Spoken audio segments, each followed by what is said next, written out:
Hell's Point, Part 9, Damage Control.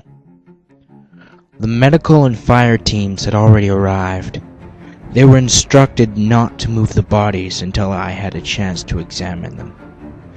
I had been given the job of tracking down the man who killed them, and I was damn sure gonna do it. Scanning the wreck that was once a police car, I felt an anger well up in me that I had never felt before. Maybe it was the fact that it was the last job I would ever do, or the fact that I was the one who put Karowitz away 5 years ago. But whatever it was, I knew at the very least that there was a man out there that should have been out of sight and out of mind for the rest of his life. "Pull him out," I said to the EMTs. "I want to see what we're working with here." 2 burly ambulance attendants, who could have been brothers, pulled the dead man with no clothes lying outside the passenger window away from the car and onto a tarp 5 feet away. Then unhooked the other one hanging upside down by his seatbelt and laid him with the first. Even after all this time working as an officer, it was still a surreal experience for me seeing a dead body. I felt detached from the whole situation. Maybe it was a way to protect myself from something traumatic, or maybe I just pushed any feelings of sadness or disgust away, so that when I saw a body, I didn't throw up. This time, though, I didn't feel that detachment. I felt responsible, and maybe in a way it was my fault. Maybe I should have been the one to transfer Karowitz. There were so many factors that could have changed the outcome of this story. But this is how it was. 2 dead cops and the man who got away. I swallowed my guilt and approached the bodies. "What have we got?" One of the EMTs turned to me. "Well, the one with no clothes probably survived the crash because he doesn't seem to have any major breaks or contusions. It looks like he might have been strangled by a chain of some sort, though. Your guy probably took his clothes." I took off my sunglasses and dropped down to my haunches. Son of a bitch. I turned to look at the other body. "What about this one?" I asked, all business. The other EMT didn't look up at me. Keeping his eyes on his work, he looked the body up and down. "I couldn't tell you yet. Maybe—" "Oh boy, here we go. I think I might have found something here." As he rolled him over, I saw what the medic was talking about. A large sliver of something was sticking right out of his neck. Finally, the EMT checking the driver looked up at me. "This is too precise to have happened during the crash." I nodded. "The barrier in that car isn't glass. It's a grate, and it would be a 1,000,001 chance for a window to blow out and have a piece of glass embed itself like that in his neck. Pretty sure we got the murder weapon, boys. Or at least one of them." The EMTs nodded and bagged up the bodies. Soon the wrecking crew would be here to take the car away for forensics testing. As for me, I knew what I had to do. Another officer from Hampton arrived about an hour later. I let him know the situation. He got real excited when I told him about it. Rookies. He was a young one.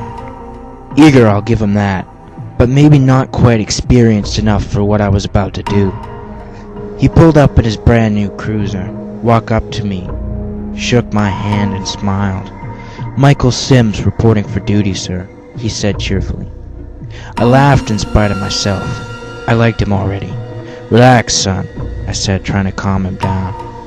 "Do you know who I am, Mr. Sims?" I asked, absently scratching my face. "Oh, yes, sir. You're Officer Dannon. You've been in the force for over 20 years. I smiled. "That's right, son.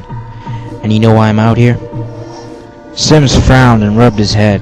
His blonde hair was shoulder-length and reflected in the sun. By his look and the way he talked, you could have almost mistaken him for a surfer if it wasn't for the uniform.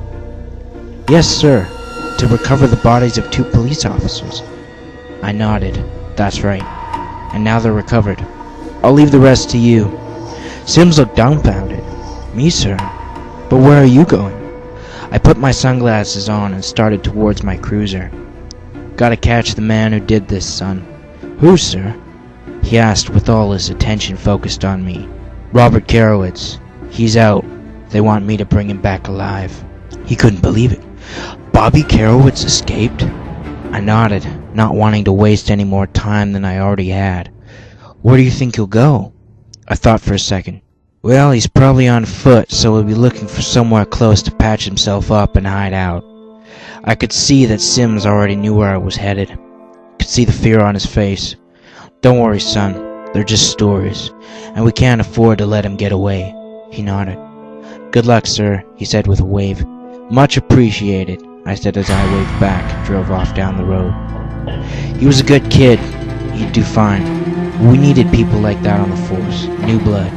People who weren't afraid to roll up their sleeves and do the best job they could.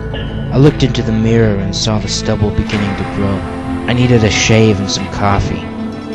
I'd spent all night at the police office, looking at files on Carowitz.